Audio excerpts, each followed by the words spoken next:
ግሩም መኖሪያ፣ ግሩም ሐሳብ ከድሪም ቢልደርስ ሪል ስቴት። እነሆ በ10 በመቶ ቅድመ ክፍያና በ50 በመቶ የባንክ ብድር ለጠራ ለኮራ መኖሪያ ቤት የሚበቁበት አሰራር ዘርግተናል። ድሪም ቢልደርስ ሪል ስቴት ቤቶቹ ከ1 እስከ 3 ባለመኝታ ቤቶች ሲሆኑ ከ7 በመቶ እስከ 30 በመቶ ቅናሽ ተደርጎላቸዋል። ባለ አንድ መኝታው 73 ካሬ የ10 በመቶ ቅድሚያ ክፍያው 720 ሺህ ብር ብቻ ነው። ነገር ግን የቤቱን ሙሉ ክፍያ በአንድ ጊዜ ለሚከፍሉ 30 በመቶ ቅናሽ ተደርጎ 5.3 ሚሊዮን ብር ብቻ። ባለ ሁለት መኝታ 106 ካሬ 1 ሚሊዮን ቅድመ ክፍያ ሙሉ ክፍያውን 100% በአንድ ጊዜ ለሚከፍሉ ከ30 በመቶ ቅናሽ በኋላ 7.7 ሚሊዮን ብር ብቻ። ባለ 3 መኝታ 141 ካሬ በ1.4 ሚሊዮን ብር ቅድሚያ ክፍያ ሙሉ ክፍያውን 100% በአንድ ጊዜ ለሚከፍሉ ከ30 በመቶ ቅናሽ በኋላ 10.3 ሚሊዮን ብር ብቻ ነው። አፓርትመንቶቹ ግንባታቸው ከወዲሁ 30 በመቶ የተጠናቀቀ ሲሆን የልጆች ማጫወቻ፣ መዋኛ ገንዳ፣ በቂ የመኪና ማቆሚያና እንደዚሁም የከርሰ ምድር ውሃና የመሳሰሉት የጋራ መጠቀሚያዎች የተሟሉለት ነው። ቤቶን በ2 ዓመት ተኩል ውስጥ ይረከባሉ። ማንኛውንም አስፈላጊ መረጃዎች አግኝተው ለመወሰን የሚያበቃ መረዳት እንዲኖረው በስክሪኑ ላይ በሚታየው ስልክ ቁጥር አሁኑን ይደውሉ። ድሪም ቢልደርስ ሪል ስቴት።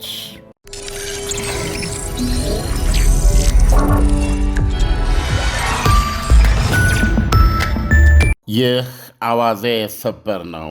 በቁመተ ሥጋ እያለ በመካከላችን በማኅበራዊ ሕይወቱ በመድረክ ሥራዎቹና በመገናኛ ብዙሃን ቃለ ምልልሶችና ጨዋታዎቹ ሕይወታችንን እያሞቀው ዕለታችንን እያሳመረው ሳለም በምሠራበት ሚዲያና ባገኘሁት አጋጣሚ ያልኩትን ነው የምደግመው። ሰማኝ በለው ማንኛውንም ያዘቦት ቀን ወደ አውደ ዓመት ወደ በዓል ቀን የመለወጥ ችሎታና ተሰጥኦ የነበረው ታላቅ የዜማና የመድረክ ሰው። ሰማኝ የራሱ የጎጃም ባህል ክፋይ፣ የሕይወት ወግና ደስቷ ማንጸባረቂያ መስታወት ሆኖ የኖረ ፎለፎል አምባ ሙሉ ነበረ። ጎጃም እርምሽን አውጪ ያሰኛል። ባለትዳርና የ4 ልጆች አባት። በፍጥረቴ የያዘውን የማይለቅ ሙጫ ነኝ። ቀኑና ዓመተ ምሕረቱን ራሳችሁ አውጥታችሁ አውርዳችሁ ድረሱበት። ብቻ አንድ ቀን ነው፣ ምናልባት ምሽት፣ በዛ በፈረደበት ጥቁርና ነጭ ቴሌቪዥን ኅብረት ትርኢት ላይ ነው ብዬ አምናለሁ። ካልሆነ ለመማር ዝግጁ ነኝ፣ እታረማለሁ። ጊዜው እንዴት ይሮጣል! የጎጃም የግሼ አባይ ኪናት አባል የሆኑ 3 አፍላ ጎረምሶች አረንጓዴ መስክ ላይ ያወጋሉ። ከመካከላቸው ትንሽ ከሳ ጠቆር ያለ ባልደረባቸው ዋሽንት ይዘዋል። ይህ ሙዚቃዊ ድራማ የሚጀምረውም በሱ ዋሽንት ቅኝት ነው። በኋላ እንዳወቅነው ስሙ አንሙት ይባላል። የራሱን የዜማ ሻራ አሳርፎ በለወሳስ ከዚህ ዓለም ከተሰናበተ ሰንብተዋል። ይሁኔ በላይ በተፈጥሮ ስጦታ ያጋተ መረዋ በላያ ብሎ ጀምሮ ከአንሙት ጋር ማንጎራጎር ይጀምርና አንዲት ፕሮግራም የምታበላሽና የወጣት ልብ የምታቆም የጎጃም ሳዱላ ከየት መጣች ሳትባል መስኩን አቋርጣ ለመሄድ ትዕይንቱ ውስጥ ትገባለች። ይሁኔ በላይ ዘፈኑን አቋረጠ። እንደ ከተሜዎች ሰላም በይኝና ለፊ አላት፣ በዱላው መንገዷን እየዘጋ። ዐይኖቿን በዘርፋፋ የአበሻ ቀሚስ እጅጌዋ ሸፍና አሬ ታውቅህና ክላልኝ አንተ አለችው በጎጃም ዘዬ። አንድ ቀን ታታ ሙሽሪት ቤት ከእናትሽ ጋር ሰርግ አልመጣችሁም ነበር ሲላት፣ ኧረ ወይ ዕድሌ አንተ ክላልኝ እኔ አልመጣሁም ስትል፣ ኧረ ይቺ በልቶ ካጅ ይላትና ቆመጡን እየወዘወዘ ይጠጋታል። ድራማው ላይ እናቷ እጃቸውን ወገባቸው ላይ አሳርፈው ከተፊሉና እዛውኜ የምታደርጊውን ሁሉ ያለው በማለት እዚህ ከጎረምሳ ጋር ምን ትሰሪያለሽ በሚል ቁጣ ተጋግለው ሳለ ከአንሙትም ከይሁኔም ከፍና ዳጎስ ያለው አሁን በፍቅር ሰሜ ባላገሩ ያልነው ሰማኸኝ በለው ላሞቹን ሊመልስ ከሄደበት ተመልሶ ድንገት ከኋላቸው ይመጣና አንቱዬዋ እነሱ እኮ ልጆች ናቸው ይጫወቱ በጊዜያቸው ሲል ጣልቃ ይገባል። እንዲህ እያለ ሦስቱን አፍላ የጎጃም የኪነ ጥበብ ጎረምሶቹን ኢትዮጵያዊ ልባችን ውስጥ ሰንጥቆ ያስገባና የሕይወታችንን ጥፍጠት ደርዝ ከፍ ያደረገ የኪነት ትሩፋት ተሰጠን። የአገሬ ልጅ ዜማ ተንቆረቆረ።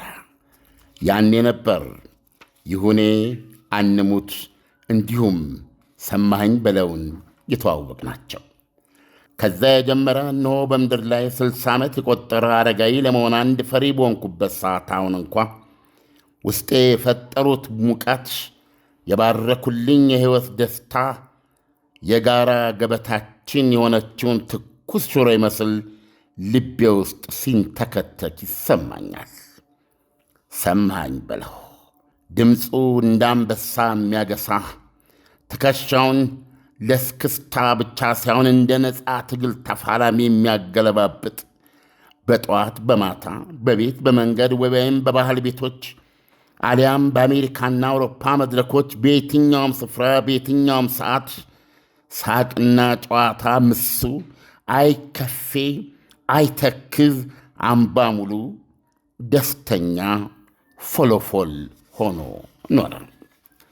በሕይወት ዑደት ያንን ቀጭን የጎጃም ወጣት አዎ በቅርብ ጊዜያት እጅጉን ወፍሮ ለጤናው እየሰጋን ብዙ ቃለ ምልልሶቹን ሰምተናል። በሚሰጠን መግለጫ ጤንነቱን አስመልክቶ ባበሰረን የምሥራት መጠን እየተደሰትን በስጋቱ እየሰጋን ቀስ እያለ ደረጃ በደረጃ ክብደቱን እየቀነሰ መምጣቱንም በጉጉት ተከታትለናል። ሰማኸኝ በለው ሰሜ ባላገሩ ዛሬ ሰኔ 8 በሕክምና ይረዳበት በነበረው ሆስፒታል ውስጥ ማረፉን በተለያዩ የመገናኛ ዘርፎች ሰምተናል። የአገር አድባር የአገር ቆሌ ሰማኸኝ በለው እነሆ ዛሬ ገና ጨመተ፣ ዝምታም ዋጠው። ከዛ በተረፈ ላገኘው በቻልኩት አያሌ አጋጣሚዎች ሁላችሁም መመስከር እንደምትችሉት አንድም ጊዜ ተክዞ ከፊቱ ላይ ፈገግታ ጠፍቶ የሕይወት መፍለቅለቅ የሕይወት ጉጉት አንድም ቀን ከገጹ ላይ ሳይደበዝዝ ወፈረም ቀጠነም ሁሌም ለሕይወት እንደተጋ በመሃላችን እንደኖረ እንዳዝናናን እነሆ ተራው ፍርጃው ሆኖ ከመሃላችን ተነጥሏል። የአራት ልጆች አባትና ባለትዳር ነበረ። ኢሳይያስ በጣም የሚያሳዝን ነው። በጣም የሚያስደነግጥ ነው። እንግዲህ በቅርበት ሁኔታውን ለሚያውቁ በቅርበት የቅርቡ በሆኑ ሰዎች ዘንድ ከሚታወቀው ውጪ እኛ ከውጭ እንደ ማንም ኢትዮጵያዊ እንደሱ አፍቃሪ ሆነን እንግዲህ በመገናኛ ብዙሃን እና በተለይ ደግሞ በፊት ያው እንደየዝንባሌያችን በተለያዩ ቦታዎች ሲያዝናና ከሚዝናኑ ሰዎች መካከል በመገኘት ያጣጣምነው የወደድነው ያፈቀርነው ልጅ ነው እና የሞቱ አመጣጥ በጣም ድንገተኛ ነው፣ ቅስፈታዊ ነው እና ቤተሰቡን፣ ወዳጅ ዘመዶቹን እግዚአብሔር ያጽናችሁ እንላለን። በጣም እርግጠኛ ሆኜ የመናገር የምችለው መድገም የምችለው ለሁሉም ሊባል አይችልም። ይሄ ሰማኸኝ በለው ማንኛውንም ያዘቦት ቀን ወደ ዓመት ባለመለወጥ የሚችል ልዩ ክህሎት የነበረው የኪነት ፈርጥ ነበረ። ዓለም አሁን አንተ እንዳልከው ሰማኸኝ በለው እጅግ በጣም ከሚገርሙ የባህል ተጫዋቾች የባህል ሙዚቃ ተጫዋቾች አንዱ ነው። እኔም እጅግ በጣም ነው የማደንቀው። ግን ዓለም ሰሞኑን በተለያዩ የሶሻል ሚዲያዎች ስፖርት ሲሰራ እየታየ ነበር እና ትንሽ ድካም ይታይበት ነበር። እንደው እሱን የማየት እድሉ ገጥሞ ነበር? አዎ አይ ቲንክ ያው የተለያዩ ቴሌቪዥን ላይ የሚቀርቡ የተለያዩ ዝግጅቶች በማህበራዊ ሚዲያ ተቆራርጠው ይላካሉ።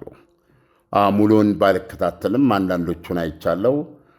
በተለይ 10 ኪሎ እንደቀነሰ ሚዛን ላይ የቆመ የሚታይበት የሆነው ሆስፒታል ሕክምና ነው የሚለው። እኔ እውነቱን ለመናገር ውፍረት የመቀነሻ ሕክምና መኖሩን አላቅም። ነገር ግን ምንድነው ውፍረትን ለመቀነስ በዚህ ስለ አመጋገብ የተማሩ ሰዎች የሚሰጡህ የምግብ አመጋገብ አለ።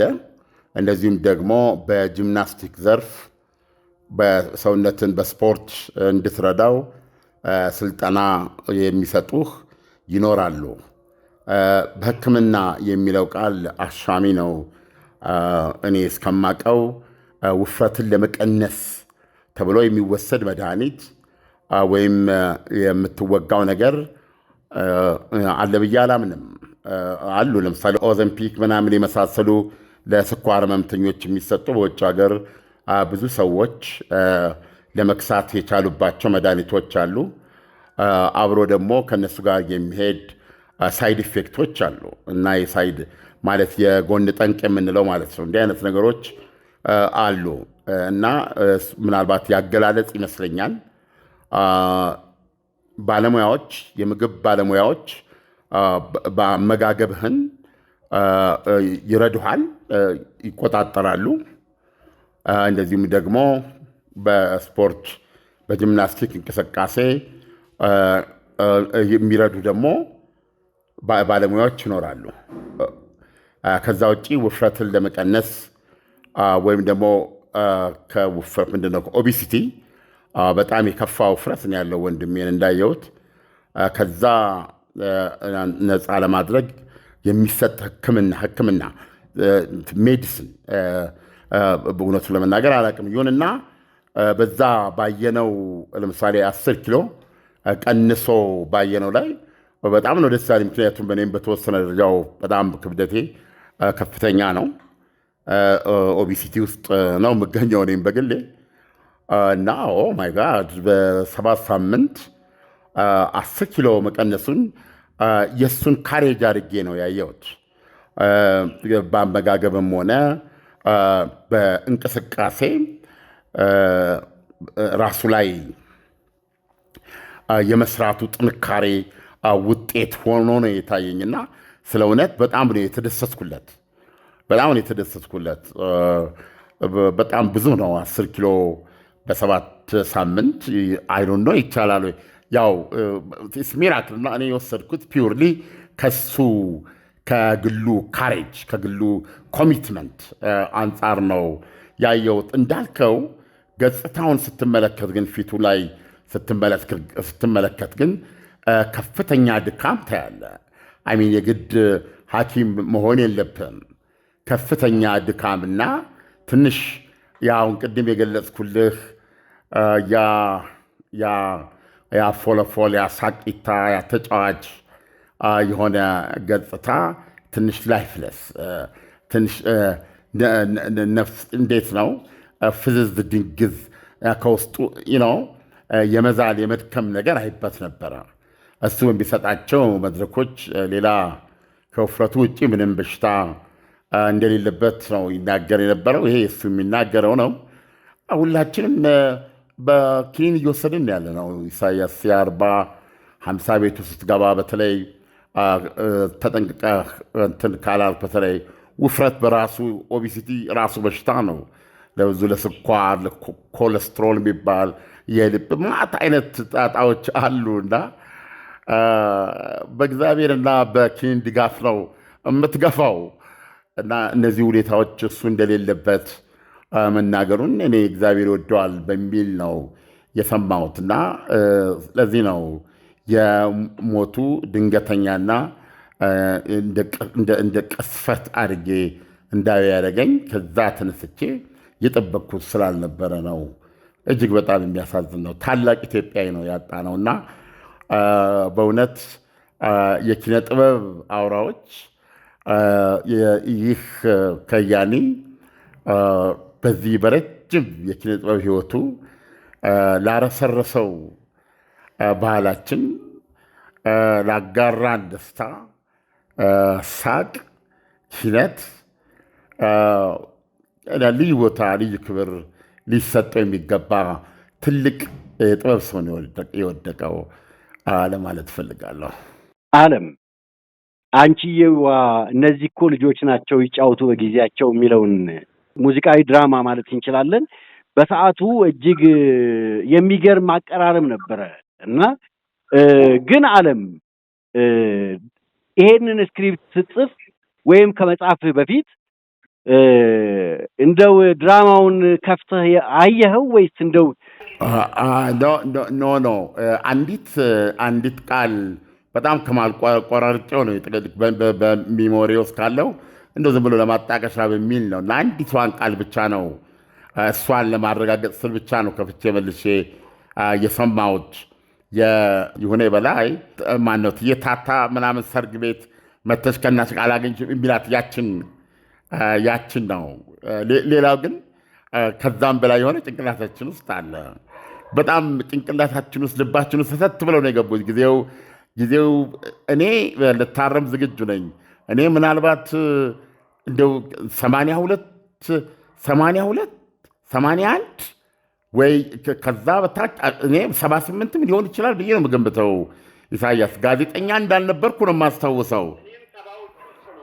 አዎ እኔ ማስታወቂያ ሚኒስቴር የተቀጠርኩት በ79 እኔን ዘፈን ስሰማ አይ ቲንክ ጠጅ ቤት ነው ምንድን ነው የሚባለው በህብረት ትርኢት ላይ ነው።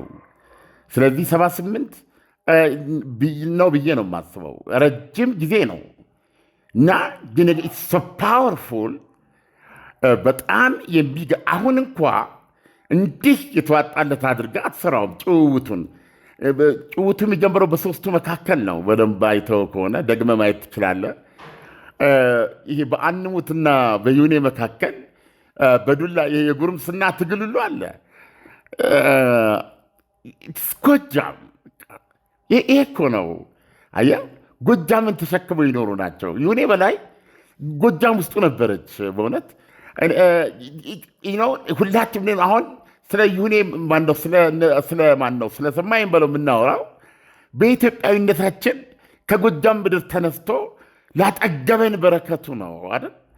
ስለዚህ የጎጃም አምባሳደሯ ነበረ። የጎጃም ቋንቋ ነበረ። የጎጃም ገጿ ነበረ።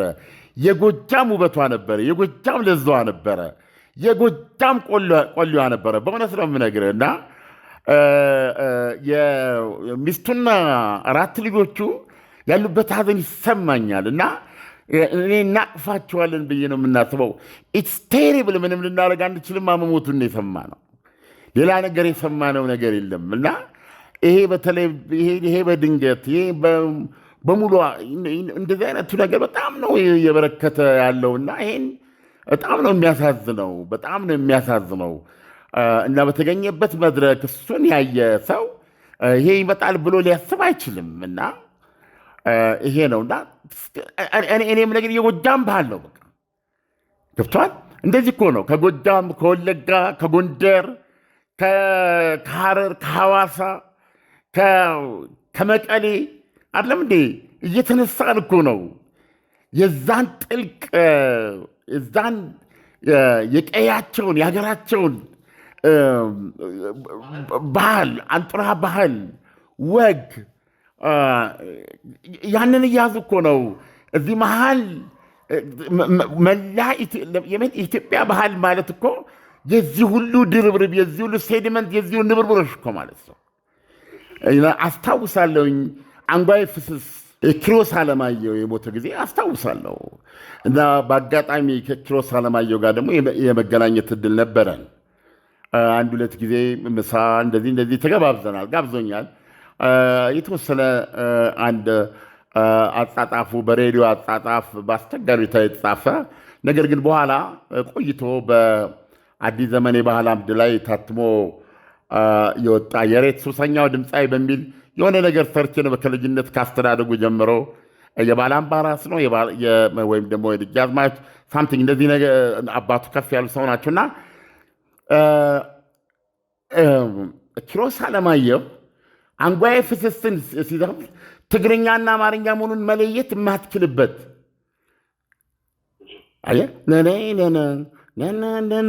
አብሮ ሁላችንም ዘፈኑን እንጠብቅና መሀል ላይ ያለው ትግርኛ ስለሚያስቸግረን እያልን ቆይና ልክ እዛች ፖይንት ላይ አብረን አንጓዬ ፍስስ እንላለን። ገብተዋል። እና በተለይ ያለቀስኩበትም አጋጣሚ አለ። መቼም አሁን ለመናገር አይቻልም። በጦርነት ውስጥ ያለን ህዝቦች ነን፣ ድለኞች አይደለንም።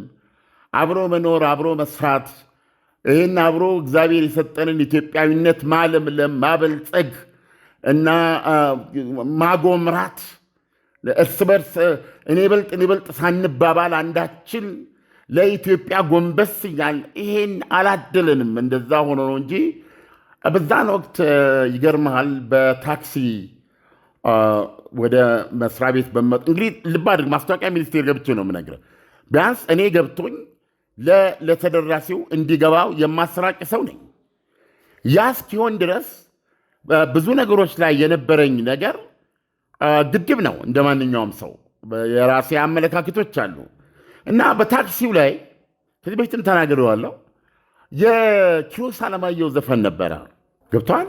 ዘፈኑ ጉማዬ ጉማዬ የሚል ዘፈን ነው እና ጉማዬ ጉማዬ ጉማዬ እያል አሁን ዘፈን እኔ አሁን ከቃሉ ጋር አይደለም ዘፈኑን እየሰማ ውስጥ የተረበሸ እኔ በአብዛኛው እኔን የሚያውቁኝ ሰዎች ሊያውቁ ይችላሉ። እንዲህ አይነት ነገር ውስጥ የተሰማ ወዲያው ነው አይኔን የሚወረዛው። የምሬን ነው የምነግርህ።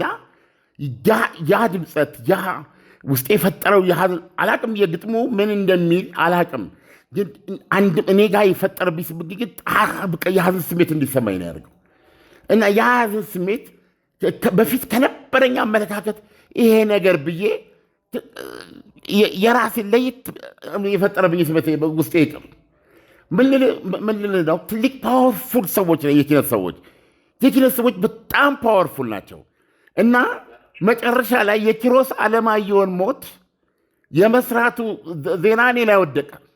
ጥቁር አንበሳ ነበር ያረፈውና ምንድን ነው የምትለው ኪሮስ አለማየሁን እና በወቅቱ በሱ መጠን ትግራይን ያኖረ ዘፋኝ አልነበረም እና በወቅቱ ኢሳዝ ጉዳት ኪሮስ ማለት የትግራይ ባህል በሚል ነበረ። ይህን ማለት አስታውሳለሁ።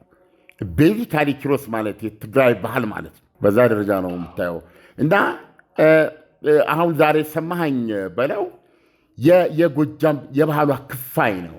የወጉ፣ የስርዓቱ፣ የጨዋቷ፣ የለዟ፣ የኪነቷ ገብተዋል። የሁሉ ነገሯ መስታወት ነጸብራቅ ሆኖ ይኖረ በጣም ፓወርፉል ልጅ ነው። በጣም አሁን ለምሳሌ ይሁኔ በጣም የተሳካለት የተዋጣለት ሌላ አይነት ቨርሽን ነው። ይሁኔ በላይ በጣም የተዋጣለት ምናልባት በዘፋኝነቱ ደረጃ ካየን ብዙ ስራዎች በመስራት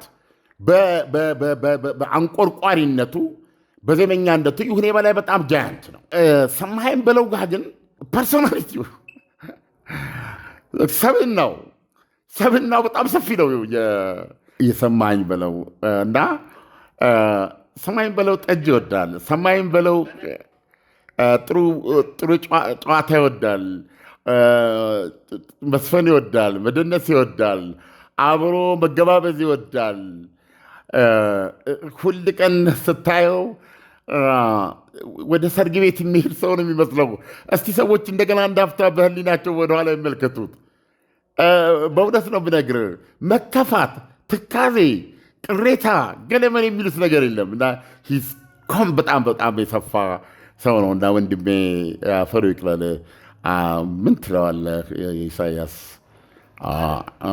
ዓለም ስትተርከው እጅግ በጣም ነው የገረመኝ።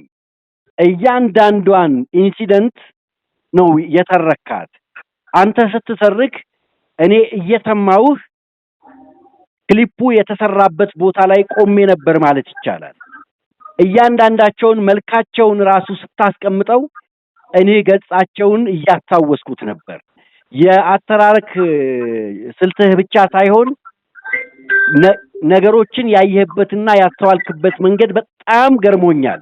ሌላው ደግሞ ዓለም ሰማኸኝን ያነሳህበት መንገድ በራሱ እጅግ በጣም ነው የሚገርመው።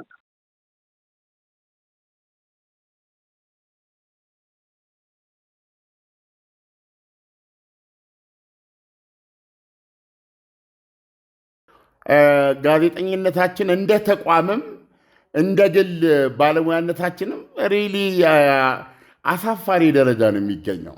ለምን ያልከኝ እንደሆን ጋዜጠኛነት ተመልካች ነው፣ ማስተዋል ነው፣ መዘገብ ነው፣ ጠይቆ መረዳት ነው፣ ማከማቸት ነው፣ መረጃ መሰነቅ ነው፣ መረጃ ማዳረስ ነው። የሆነ ሰው የሆነ ነገር ይሆናል፣ የሆነ ነገር ያደርጋል እና በዛ ሰው ዑደት ውስጥ ድምር ውጤቱ ለሀገሩ ነው። አንድ ሰው አልፎ ተርፎ የሆነ ቦታ ሲመጣ ይሄንን በቅርበት የማወቅ መረጃ የመሰነድ እና እነዚህ ሰዎች በሚያልፉበት ጊዜ እነዚህ ሰዎች ባሉበትም ጊዜ ስራዎቻቸውን፣ ታሪካቸውን በባለሙያ እያስተቸ የየራሳቸውን ቦታ ልታስቀምጥ ይገባል። ይሄ እኛ ጋር በጣም የሚጎድል ነገር ነው። ይሲ ቶ ብዙ ትማታ እና ችግር ያለው ፖለቲካው ነው አይደለም። ቶ እንዴት አንድ የኪነ ጥበብ መጽሔት የለንም? ቶ ሌላውን እንዴት አንድ የአትሌቲክስ መጽሔት ወይም ጋዜጣ የለንም? አየህ፣ ኦርጋናይዝድ የሆነ ወጥ የሆነ አየህ፣ የታሰበበት የሚጽፍ የሚተነትን የሚዘክር የሚያስተዋውቅ እነዚህ ወደ ሁሌ የሚገርሙኝ ነገሮች ናቸው እና ሁሌ የሚሰማኝ ነገር ነው። እንዴት ኢትዮጵያ አንድ የአትሌቲክስ አንድ የኪነ ጥበብ የዳበረ መጽሔት እንዴት የላትም? እንዴት ኤዲተሮች የሉም? ገባ ወገቤን የማይሉ ማስታወቂያ እንደ ልብ የሚያገኙ ከጀርባቸው ጥሩ የገንዘብ ሶርስ ይዘው የሚነሱ ሶሳይቲውን ፔኔትሬት ለማድረግ ዘልቆ ለመግባት እና በብዙ ሺህ ኮፒዎች ለመሸጥ የሚበቁ አለበለዛ ሰዎች ይመጣሉ፣ ከቶ ምንም እንዳልነበሩ ይጠፋሉ። እና በተቻለ መጠን በማስታውሰው ልክ አሁን የሰጠሁት ዝርዝር መረጃ የለም እዚህ ዘገባዬ ውስጥ፣ ግን ምንድነው ጀስት የሆነ ኮንቴክስት ለማስቀመጥ ነው። ኢትስ ኖት ጀስት ሞተ ወፍ እንደሆነ ነበረ ኖ በጣም ብዙ ስራ የሰራ ሰው ነው ዛሬ ያጣ ነው። ማንኛውንም የአዘቦት ቀን ወደ አውደ ዓመት መቀየር የሚችል የጎጃም ባህል ክፋይ ነው ያጣ ነው እና በሱ የቀረውን በልጆቹና በሚስቱ ደህንነትና የተጠበቀ ኑሮ አባታቸው በመሃላቸው ባለመኖሩ ከሚሰማቸው ሐዘን ውጭ ችግር እንዳይጎበኛቸው የሰማኸኝ ቤተሰብ እንደመሆናቸው መጠን ማህበረሰቡ እንዲያቅፋቸው ለመግለጽ ፈልጌ ነው እንጂ እሱ የሰራው ስራ ብዙ የሚጻግል አይጻፍላቸው የለንም። ይሄንን እንደ ሶሳይቲ ይሄንን ህመማችንን እኛ ካልቻልን እግዚአብሔር ይፈውሰው ነው። የአትሌቲክስ ሀገር ነን። የአበበ ቢቂላ ልጆች ነን። ስለ ምን አስታውሳለሁ፣ አንድ ልጅ ስሙን ረሳሁት፣ በእንግሊዝኛ ቋንቋ ነው የሚጽፈው። እንዴት አድርጎ የኢትዮጵያን አትሌቲክስ እንዴት አድርጎ ይጽፍና የተነተነ እንደነበር ስሙን አድማጭ ሊያስታውሰኝ ይችላል።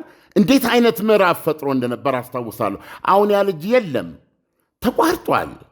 እና አንዳንድ ጊዜ ገንዘብ ምን ያደርግልሃል? ገንዘብን ትክክለኛና ቦታ ስፍራ ካላሳወቅከው ገብተዋል። ገንዘብ ሰርተህበት ነው አብረህ ስትጠራበት ደስ የሚለው እና ለወጥና ለአጃ ብቻ የሚውል ከሆነ ወይም ደግሞ ለብሎኬትና ለቆርቆሮ የሚውል ከሆነ እኔ ያላክብርም። ዶም ማተር እኔ ያላክብርም አለ እንዴ። ዛሬ $1 ትሪሊየን ደረሰ የሚባለው ኤለን መስክ እኮ ይሄ ገንዘቡ ነገ ማርስ ላይ ለመቀመጥ ነው፣ ማርስን ለመዳበስ ነው፣ ጠፈርን ለመመርመር ነው። እና ይህንን የህሊና ጥያቄ አድርጌ ማስቀመጥ እፈልጋለሁ። እንዴት ለመጪው ትውልድ ነው፣ ለእኔ አይደለም። እኔ የጡረታ ዕድሜ ላይ ነኝ ያለሁት። አይ ዶንት ኬር።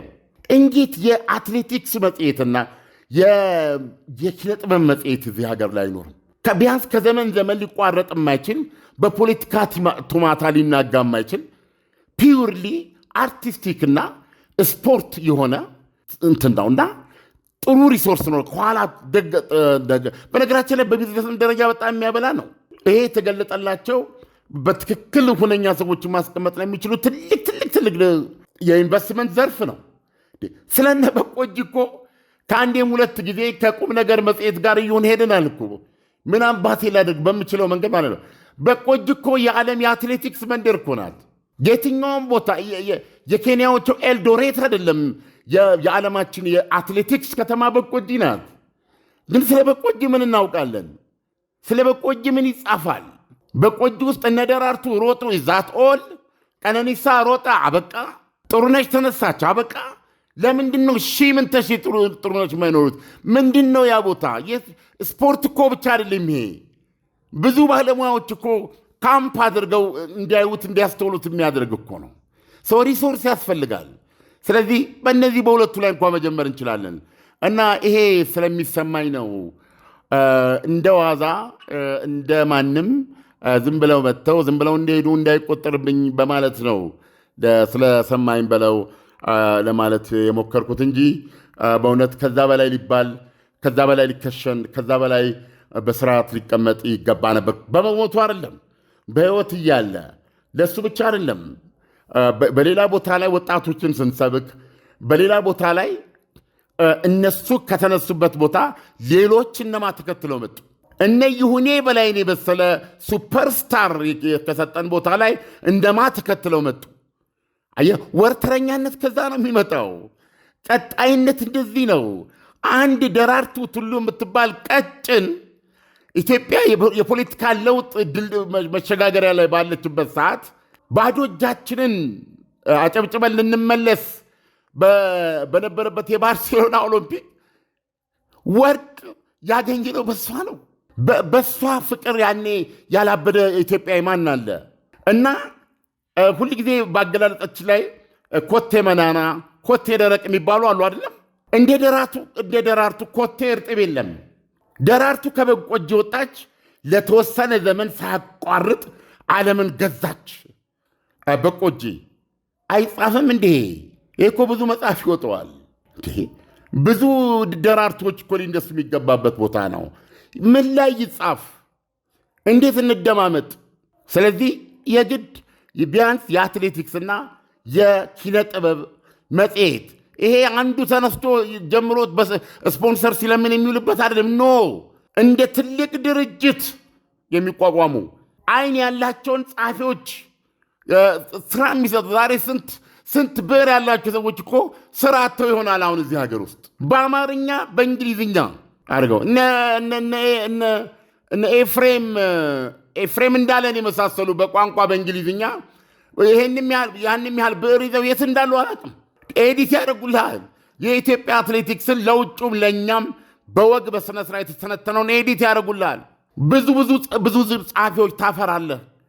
ቢዝነሱም በዛ መንገድ ይደራልና ይሄን ለማለት ነው። ወንድማችንን እግዚአብሔር እንግዲህ እንደሚባለው ነፍሱን ይቀበላት እና ይህ በኢትዮጵያዊነታችን ለሰጠን ደስታ እኔም ደግሞ እድሜ ፈቅዶልኝ እኔ በሕይወት ኖሬ ይሄን ለማለት መቻሌ በጣም ደስተኛ ነኝና ይሄን ለመግለጽ ነው። ኢሳያስ መልካም ቀን ይሁንልህ። አሜን። ዓለም መልካም ቀን ይሁንልህ። ግሩም መኖሪያ ግሩም ሐሳብ ከድሪም ቢልደርስ ሪል ስቴት እነሆ በ10 በመቶ ቅድመ ክፍያና በ50 በመቶ የባንክ ብድር ለጠራ ለኮራ መኖሪያ ቤት የሚበቁበት አሰራር ዘርግተናል። ድሪም ቢልደርስ ሪል ስቴት ቤቶቹ ከ1 እስከ 3 ባለመኝታ ቤቶች ሲሆኑ ከ7 በመቶ እስከ 30 በመቶ ቅናሽ ተደርጎላቸዋል። ባለ አንድ መኝታው 73 ካሬ የ10 በመቶ ቅድሚያ ክፍያው 720 ሺህ ብር ብቻ ነው። ነገር ግን የቤቱን ሙሉ ክፍያ በአንድ ጊዜ ለሚከፍሉ 30 በመቶ ቅናሽ ተደርጎ 5.3 ሚሊዮን ብር ብቻ። ባለ ሁለት መኝታ 106 ካሬ 1 ሚሊዮን ቅድመ ክፍያ ሙሉ ክፍያውን 100% በአንድ ጊዜ ለሚከፍሉ ከ30 በመቶ ቅናሽ በኋላ 7.7 ሚሊዮን ብር ብቻ። ባለ 3 መኝታ 141 ካሬ በ1.4 ሚሊዮን ብር ቅድሚያ ክፍያ፣ ሙሉ ክፍያውን 100% በአንድ ጊዜ ለሚከፍሉ ከ30 በመቶ ቅናሽ በኋላ 10.3 ሚሊዮን ብር ብቻ ነው። አፓርትመንቶቹ ግንባታቸው ከወዲሁ 30 በመቶ የተጠናቀቀ ሲሆን የልጆች ማጫወቻ፣ መዋኛ ገንዳ፣ በቂ የመኪና ማቆሚያና እንደዚሁም የከርሰ ምድር ውሃና የመሳሰሉት የጋራ መጠቀሚያዎች የተሟሉለት ነው። ቤቶን በ2 ዓመት ተኩል ውስጥ ይረከባሉ። ማንኛውንም አስፈላጊ መረጃዎች አግኝተው ለመወሰን የሚያበቃ መረዳት እንዲኖረው በስክሪኑ ላይ በሚታየው ስልክ ቁጥር አሁኑን ይደውሉ። ድሪም ቢልደርስ ሪል ስቴት